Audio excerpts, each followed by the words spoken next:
Each year in the United States, over 1 million people are diagnosed with cancer, and over half of all cancer patients receive radiotherapy as part of their treatment. Perhaps many of us in this room have friends or family we know who have been treated with radiotherapy. With this therapy, beams of radiation are aimed at the tumor to destroy malignant cells.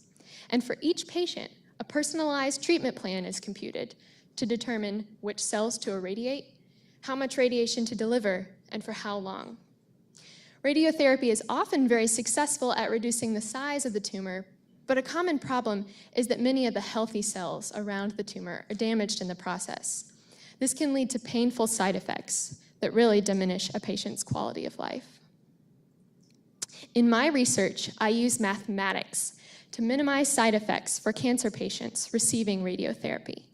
I develop mathematical models and solve them using computational methods to determine the optimal radiation dose distribution that will irradiate the tumor but also avoid the healthy cells around the tumor. In current clinical treatments, the same dose distribution is delivered every day for X number of days. This is shown in the top row of the slide for a clinical liver case.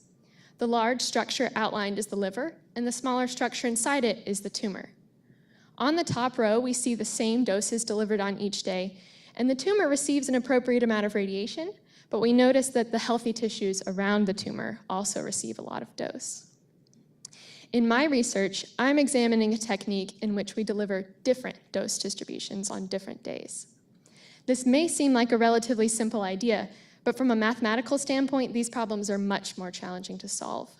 They are of a much larger scale, and they have several mathematical properties that give them added complexity that the solvers in current treatment planning systems cannot handle. In my research, I've developed methods to find solutions to these more difficult problems, one of which is displayed in the bottom row of the slide.